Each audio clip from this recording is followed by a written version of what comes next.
पंजाब के सिरसा में सैयद पीरों का एक बहुत बड़ा केंद्र था। यहाँ बहुत से सैयद, मुल्ला, पीर इत्यादि लंबे अरसे से रह रहे थे। वे नाथ सिद्धों की तरह से कठिन तपस्या और अपने शरीर को ज्यादा से ज्यादा कष्ट देकर बल प्राप्त करने का प्रयास किया करते थे। वे साधना और शारीरिक कष्ट से प्राप्त बल से आम जन को डराते व प्रभावित करते थे। अपने छिटपुट चमत्कारों के बल पर वे आम जनों को डराते थे, लेकिन ईश्वर की प्रेरणा से एक दिन भ्रमण करते हुए तप साधना की साक्षात प्रतिमूर्ति गुरु नानक देव वहां पहुंच गए। नानक देव की तप साधना एवं अपार आध्यात्मिक शक्तियों के कारण उनकी ख्याति तो पहले ही फैल चुकी थी। वहां रह रहे सैयद पीर समझ गए, यदि नानक देव ज्यादा देर सिरसा में ठहर गए तो आम जनों पर उनकी पकड़ फीकी पड़ जाएगी, क्योंकि नानक देव जगह जगह इन तथाकथित चमत्कारों के भय में न आने के लिए लोगों को आगाह कर रहे थे। उन सैयद पीरों ने सोचा कि यदि नानक देव को तपस्या और साधना के क्षेत्र में ही परास्त कर दिया जाए तो यह मार्ग निष्कंटक हो जाएगा, क्योंकि तब नानक देव का आम जनों पर जो प्रभाव है वह समाप्त हो जाएगा। अंततः उन पीरों ने नानक देव को 40 दिन की तपस्या करने के लिए चुनौती दी। उनको लगता था कि नानक ऐसा नहीं कर पाएंगे, जिससे उन इलाकों में उनकी स्वयं ही भद्द पिटेगी। नानक देव ने 40 दिन तक साधना करने का आमंत्रण स्वीकार कर लिया।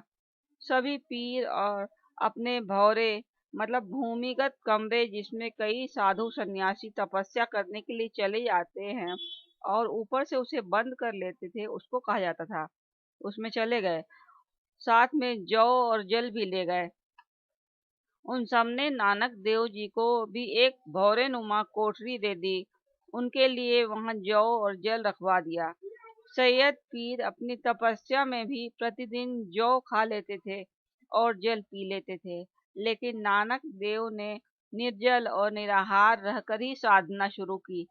40 दिन निराहार और निर्जल रहकर गुरु नानक देव ने घोर साधना की।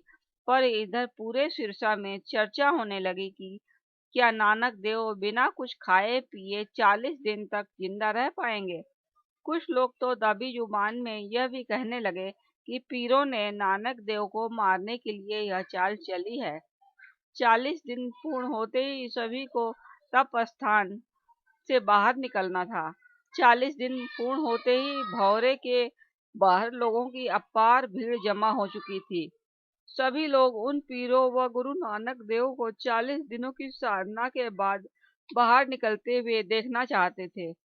सैयद पीर पहले भी आम जनों को इस प्रकार के कौतूहल व चमत्कार दिखाया करते थे, पर आम जन तो यह चाहते थे कि नानक देव भौरे से सकुशल बाहर आ जाएं।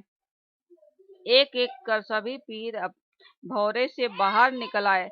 गुरु नानक देव जी भी अपने भौरे से बाहर निकल आए, लेकिन उन्हें देखकर वहां उपस्थित आम जन आश्चर्यचकित थे और अचंभित थे। क्यों? उन्होंने 40 दिनों तक जौ और जल का सेवन करते रहने के बावजूद पीरों का चेहरा मुरझाया हुआ और निस्तेज था। नानक देव जी ने 40 दिन तक जौ और जल को छुआ तक नहीं था, फिर भी उनका चेहरा तप के तेज से दमक रहा था। सभी पीर नानक देव के तेजमय चेहरे पर नजर टिकाकर आंखें नहीं मिला पा रहे थे। सिरसा के लोगों ने एक स्वर में नानक का जय जयकार किया। उसके बाद पीरों का डर उनके मन से निकल गया। सचमुच यदि तप साधना और अहंकार और बल प्रदर्शन जैसे तुच्छ उद्देश्य से तप किया जाए तो तप में तेज नहीं आ पाता, साधक में तेज नहीं आ पाता, तब तप निश्चय ही बना रहता है। तप साधना कोई कौतूहल नहीं, तमाशा नहीं, बल्कि चित्त शुद्धि की वैज्ञानिक प्रक्रिया है, आध्यात्मिक प्रक्रिया है। इसमें शुभ संकल्प व सउद्देश्य होना आवश्यक है, तभी साधक अपनी तपस्या को पूर्ण कर पाता है और सफल हो पाता है।